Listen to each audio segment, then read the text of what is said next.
ExxonMobil will continue exploration drilling in Guyana's waters. President Granger joins Anglicans in celebrating life and work of the late Bishop Colonel Moss. New administration will support expansion of CGIA's runway, other aspects of expansion being scrutinized, and President Granger to head delegation for 36th CARICOM Heads of Government meeting in Barbados. I'm your host, Janelle Carter, with this week's edition of the President's Diary, where we give you an insight into the Head of State's activities for the period June 13th to June 20th. ExxonMobil, which has already found a significant deposit of hydrocarbon, is continuing and will continue their exploration works in Guyana's exclusive economic zone, as they are being backed by the weight of international laws, says President David Granger. According to President Granger, Guyana has already made its position clear on the claims made by Venezuela, and as such, the company will continue its operation as normal. It is, I would say, a legal absurdity for Venezuela to claim such a large portion of Guyanese territory, including the coastline, and to use that coastline, or that bogus claim, to claim more sea space. It is the worst intrusion on our sovereignty we've ever had. You know, in 1968, President Leone had purported to issue a similar decree annexing or a part of our sea space.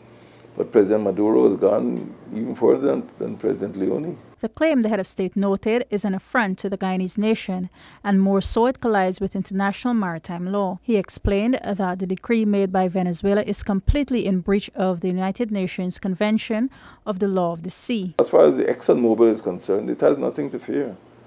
It is operating in Guyana's exclusive economic zone, and it has the weight of international law behind it. ExxonMobil on May 20th disclosed that it has found a deposit of a significant amount of oil in the Stabroek Block, about 120 nautical miles offshore Guyana. The company said this discovery was made in one of the 2 wells it dug in the Liza 1 drill site, which realized more than 295 feet of high-quality oil-bearing sandstone. ExxonMobil, the largest public trading international company in the world, is an industry that is the leading inventory of oil and gas projects and the world's largest refiner of petroleum products. It has a long history of using science and innovation to find safer and cleaner ways of bringing energy to the world. The total area allotted to Exxon for exploration covers 26,806 square kilometers. The company intends to drill at a depth of 1,750 meters. Head of State David Granger on June 16th attended a remembrance service for the late Anglican Bishop of Guyana, Reverend Colonel Moss, at the St. George's Cathedral. Moss has been described as a breath of fresh air to the diocese. Many, including the wife, Carol Moss, and his mother, Susan Hunt, attended the sermon, which honored the life and work of Bishop Moss. Hymns were sung and prayers offered in remembrance of his life and work, not only in Guyana, but also in the other countries where he served.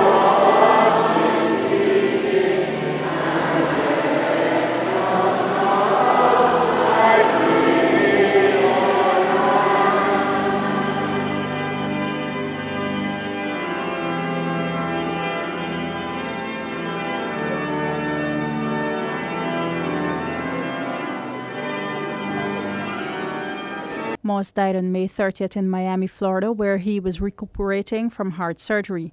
Reports suggested the Reverend Moss, who is a native of the Bahamas, died after suffering a relapse. He had been the Bishop of Guyana since December 2009. He was born on December 31st, 1959, and educated at Codrington College, Barbados. Moss was ordained a deacon on January 5, 1983 and priest on January 5, 1984 by Bishop Michael Hartley, Eldon, 11th Bishop of Nassau and the Bahamas and the Turks and Caicos Island. Shortly after his death, a book of condolence was opened at Austin's house, Kingston, Georgetown, which was once home to the late Anglican bishop. Among the first to sign the book was the head of state, David Granger. Breath of fresh air in the Diocese of Guyana. He was a Caribbean man who adopted Guyana readily and easily. He faced the challenges of this large diocese with determination and dedication. He has departed far too soon, far too soon.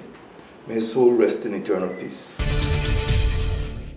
As the head of state continues to familiarize himself with members of civil society and their roles, during the course of this week, he met and engaged with several stakeholders in meetings. Among those who met with the head of state during the week were executive members of the Indian Arrival Committee.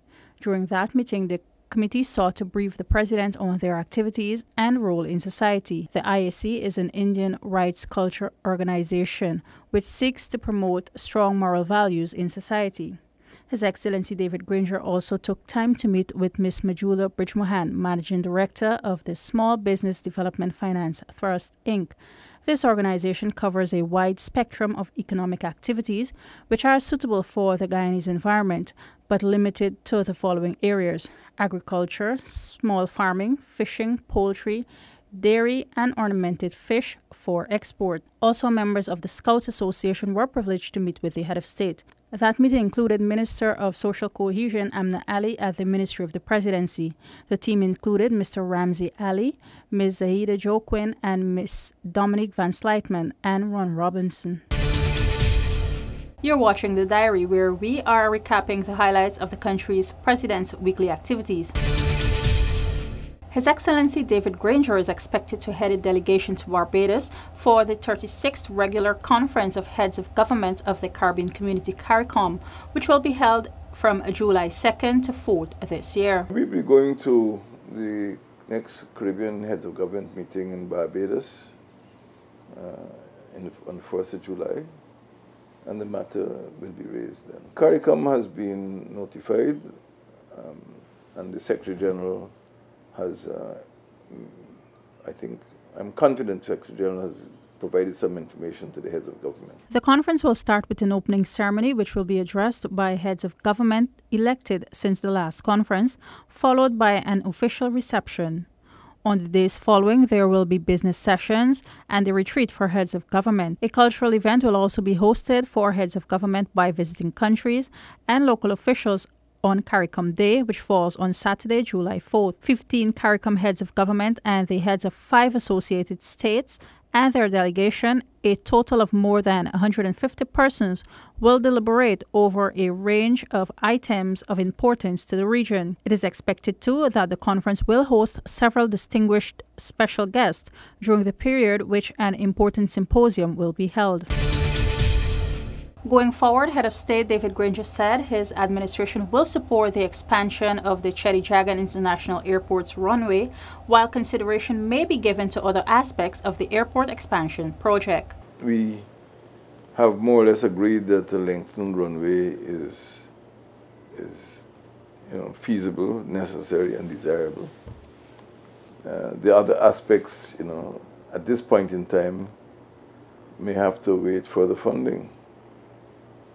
But we are reviewing the entire project, and we are committed to completing the runway. While committing to seeing the expansion of the runway being completed, the head of state said this will further aid in Guyana's development. This airport expansion project initially focused on the construction of a new terminal building measuring 16,000 meters. This building on completion would have featured 8 passenger boarding bridges, 2 elevators, CCTV cameras, and departure control system. Also, a new apron with 8 international parking positions will be built.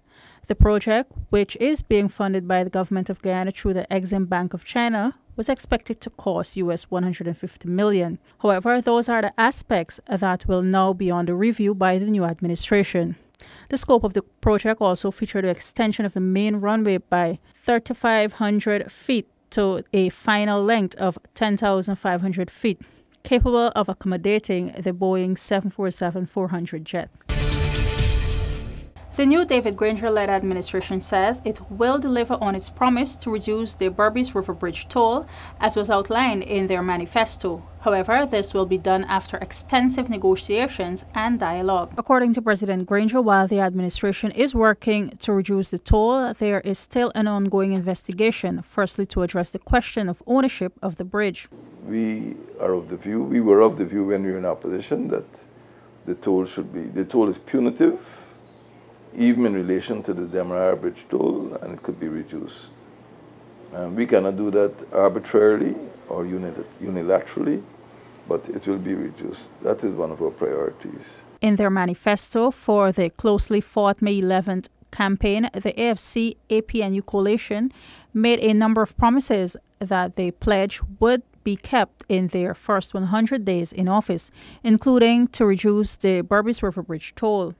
However, the head of state noted that while the investigation is ongoing, there is no plan by his administration to purchase the Berbice River Bridge. The Berbice River Bridge is a pontoon bridge over the Berbice River and was opened on 23rd of December 2008. As it stands now, the toll for crossing the Berbice River Bridge ranges between $2,200 and $13,600 for the different categories of vehicles. The government is set to introduce an energy policy that utilizes wind, water, and solar power to provide cheap renewable electricity to more Guyanese in the urban, rural, riverine, and hinterland communities. President David Granger recently outlined this as one of the many measures that will be introduced in order to develop a green economy, consistent with the economic exploitation of the country's natural resources, while at the same time giving Guyanese a safer and a comfortable life. We see a green economy as one that sustains economic prosperity, environmental security, and social well-being. It will allow the current generation to satisfy its needs without jeopardizing the opportunity for future generations to satisfy theirs. We shall confront the challenges of solid waste management, of climate change, of coastal zone conservation, of flooding, of public health, and damage to the rivers and forests by poorly regulated mining and logging practices. We shall introduce a strategy to protect the population from hazard, to preserve the environment from further degradation, and to sustain economic development. The responsible exploitation of the hinterlands, mineral, and other natural resources would also be supported, and the livelihood of those residents will be sustained as the environment is protected by the rigorous enforcement of environmental legislation, the President pledged. Our government will introduce an energy policy that utilizes our wind, water, and solar power to provide cheap, renewable electricity to more Guyanese in our urban, rural, riverine, and hinterland communities. We shall support the responsible exploitation of the hinterland, mineral, and other natural resources.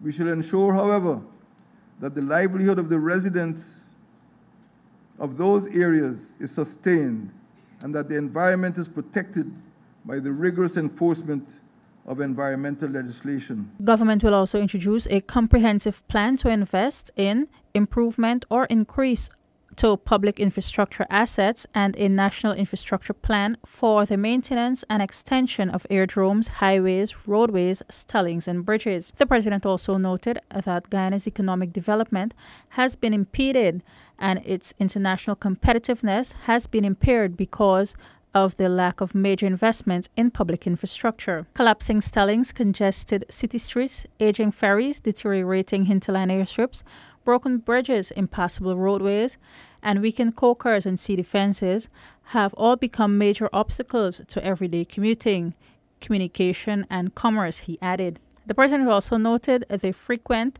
fatal aviation, riverine, and road accidents and delays and damage to vehicles on difficult roadways, all increasing the risk and cost of travel. That's all in this week's diary for the period June 13 to June 20th, 2015. But before we go, these were some of the highlights. ExxonMobil will continue exploration drilling in Guyana's waters. President Granger joins Anglicans in celebrating the life and work of the late Bishop Colonel Moss. New administration will support expansion of CGIA's runway. Other aspects of expansion will be scrutinized. And President Granger to head delegation for 36th CARICOM Heads of Government meeting in Barbados. Do join us again next week when we will update you on the Head of State's activities. I'm Janelle Carter. Do have a safe and productive week ahead.